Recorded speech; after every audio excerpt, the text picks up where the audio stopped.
everybody? Happy Friday and welcome back to the channel. And yep, no Friday beatdown. I gave everybody fair warning. I wanted to give you a beatdown. Everybody wanted to see a beatdown, but nobody sent me a beatdown. So, but anyway, it doesn't even matter. This is the kickoff of the New Year's weekend, and it's Friday, and like nothing's killing this mood, even though I don't have a beatdown. But anyway, before we go any farther, I want to take a quick stroll down memory lane. Roll it.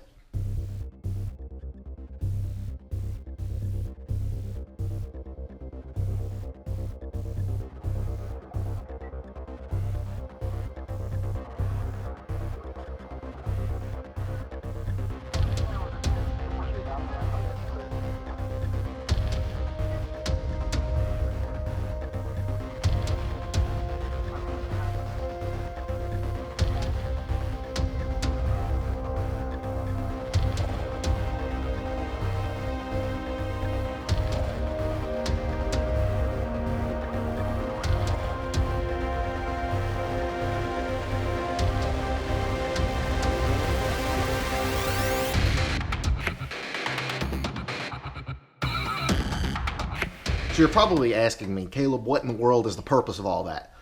Those were just a few of my past Fox bodies, and I was getting to thinking last night a little bit about like how I miss the simple days, the olden days of the golden age of Fox body, and it actually ties into one question that I get asked probably a good 5 to 10 times a day on the Facebook page through like DM, and then also on my Instagram page through the DMs. And that question basically is, I'm new to the Fox game, or I just got a Fox or something like that. What should I do to the car? And that's like, it's a really tough question. And the reason being is I don't have a clue what's done to your car. People just say, I just got a Fox, and what do I do to it? Okay, what year? What's already done to it? What are your goals for the car? All so on and so forth. And so, like, I kind of feel the pain of, like, my buddy Jack over at Maximum Motorsports when people call him and say, I want to slam my Fox body. And he's like, yeah, I get it. So what I'm doing today is I'm going to give you the top 5 first Fox body mods that you should do. And it doesn't matter how far along your car is modded. It should have all of these parts. And so we're just going to kind of go through those, and you probably know as well as I do that these mods are essential, so maybe this video won't help you at all, and maybe it will. Maybe there's something you didn't think about, but irregardless, that's what we're going to cover today because I have no Friday beatdowns, so let's talk about some 5.0 parts. Like I said, I'm going to give you the top 5, and these are ones that I think are basically essential, and again, it doesn't really matter how far along your car is modified. All of these things are just basic necessities on your car, and number 1 is subframe connectors.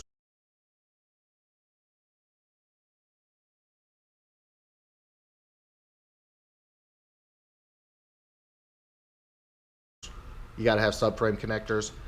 Fox bodies are a unibody. You probably already know that, but there is absolutely nothing connecting the front subframe to the rear subframe. So why are they so important? Because it reduces flex. What is flex? Flex is power lost when you stab the gas and the tires hook up. Instead of all the power going to the tires, you're using energy to twist the car. You lose power, the car, excuse me, the car flexes, the car squeaks, the car rattles, and over time it just gets worse and worse and worse. So your number 1 mod is subframe connectors. I've got the Maximum Motorsport full length subframe connectors on it. They freaking rock. They go all the way. Some are not full length. Go with whatever you want. I think the full length are the best. They give you the most rigidity. Definitely a top mod. I noticed the difference as soon as we got them welded on the car. Good stuff. So the next essential mod that I personally recommend is rear end gears. Everybody wants to go fast, and they bolt on all these little power parts, and they can't really feel a whole hell of a lot of difference. If you really want to feel some difference, some actual difference, slap you in the back, you know, now it's slamming, now it's chirping 3rd gear, you need to put gears in your car. I can't tell you what gears to put in your car because I don't know what you're doing with your car. If it rarely hits the highway, I'm going for some 410s, plain and simple. If you do some highway driving with it, then, you know, if it's a 5-speed, I'm going 355s. If it's an automatic, I'm defaulting to 373s. But I mean, a lot of it also depends on how much you can put up with. If you don't mind winding the snot out of it, then go for 410s. But either way, you are not going to find, other than doing like a heads cam intake, you're not going to find something that you can immediately feel and tell a difference in how the car accelerates other than rear end gears. Make sure you change your speedometer gear as well when you do the swap so that your speedo and your odo are correct. Okay, so where am I going next? The next thing I'm going to do is I'm going to do a 130 amp alternator conversion. And the reason being is because that ties into number 4, and we'll get to that in a minute.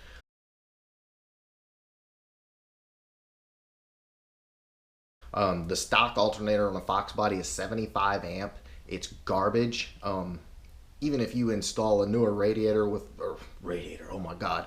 Even if you install like a newer radio that's got like USB and stuff like that, or you install some gauges that require power, you're going to immediately notice a difference in the charging of the system just because the stock alternator is terrible. Do yourself a favor, put a 130 amp alternator conversion on it and be done with it. And you also have to remember that the car is electronic fuel injection. It runs off of the fuel injection system, the ignition system.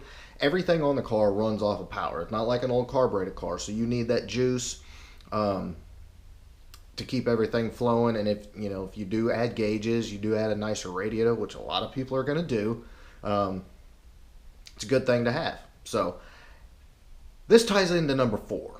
Number 4 is the next best mod that you're going to get anywhere from 12 to 14 horsepower from, and that's Underdrive pulleys.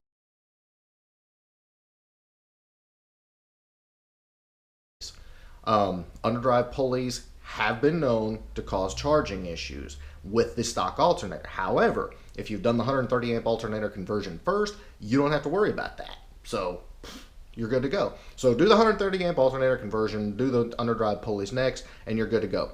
Now, a little sidebar with the pulleys. Some people have complained that they get reduced cooling with Underdrive pulleys. I, on all of my Fox bodies, have never once experienced that.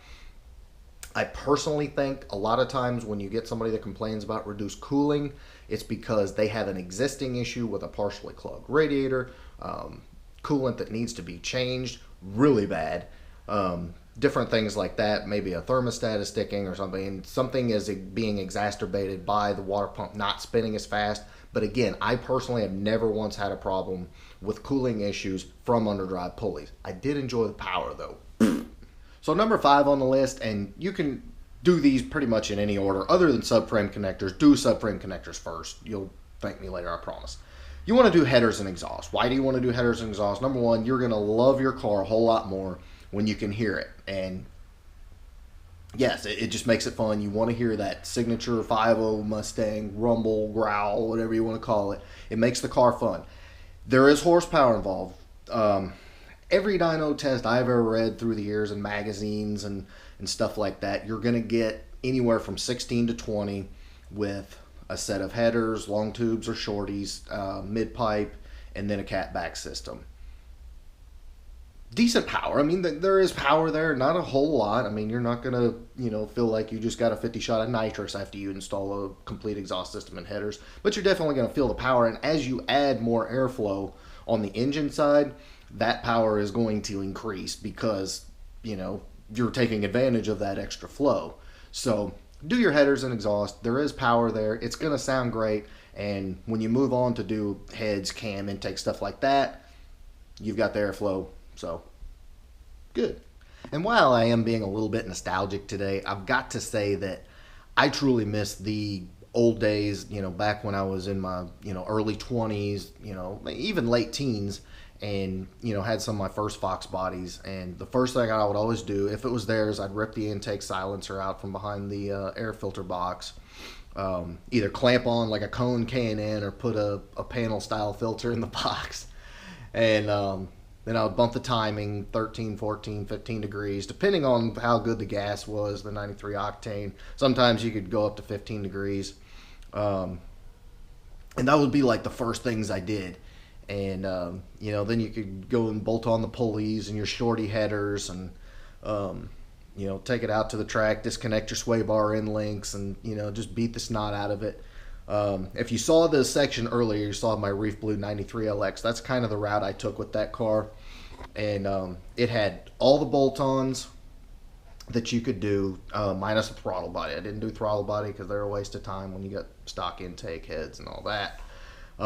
But that car ran exceptionally well. I think it did like 880s in the 8th at 80 miles an hour. Now, this has been a while, so I'm trying to pull these numbers out from the old memory banks.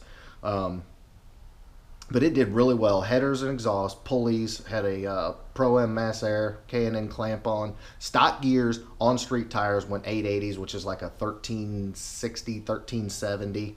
And, just driving the piss out of it. Those are some of the days I miss because that was so much fun. And it also got me thinking that I would love to find another stock Fox body and just play around like on the channel, bolting on these stock parts, or these bolt-on parts that I just mentioned, and taking it out to the track and drag testing it like the magazines did back in the day.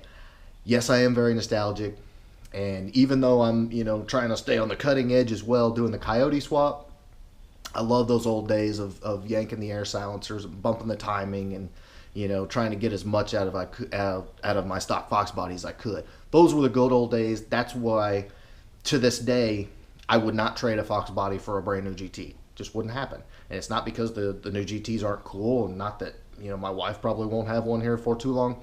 It's just my heart goes back to the cars that I cut my teeth on, that I learned to hot rod on, that I learned to wrench on, that I learned to drag race with. That's why they're so special to me, is because I've got so much history in it. I love the other Mustangs. They're great cars. As you know, I've got 3 of them. But as far as, what really gets me charged up, I want to see a badass Fox. I love modding Foxes. I love seeing other people mod Foxes. I like showing Foxes, racing Foxes, all that stuff. That's just kind of where I'm at. So if you don't ever think that I'm some kind of hater about the other generations, I do have some GT500, GT350 content coming, Terminator content. I'm going to try to cover the gamut on this channel and, give you a wide range of content. But as far as I go and what my true preference is, where my heart is at, it's at the Foxes.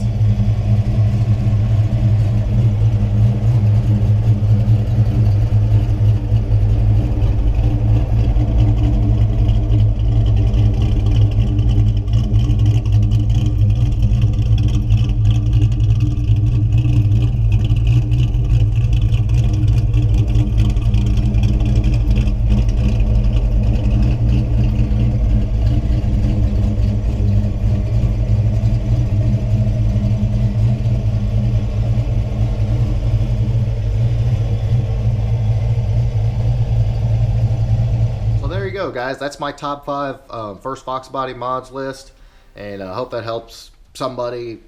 If you're just getting in the game or you just found the channel, something like that. I hope that helps. That's just the basics, but I like talking about the basics. And like, if you look at this picture of me in my 90 GT back in 1997, there's another picture. You saw it earlier. Hold on, let me pull it up a little bit so you can see it. Just one of them. Yes, I'm very nostalgic about these cars, and I just love them. And man, I need to buy like 10 more, and then I'll be good. Anyway, guys, we're kicking off the New Year's weekend, so I hope everybody is safe and has a great New Year's and New Year's Day and all that. Again, be safe. Don't drink and drive. Don't do anything stupid. But in the meantime, if you like this upload, please shoot me a big thumbs up, and be safe. Again, this weekend, I cannot stress that enough. The cops are going to be out looking for people who are driving that should not be driving, so for God's sake, don't do that. And make sure you smash that subscribe button so you can continue to watch these videos. 5 uploads a week, and yes, I will be working on New Year's Day, so I will catch you then. Later, guys.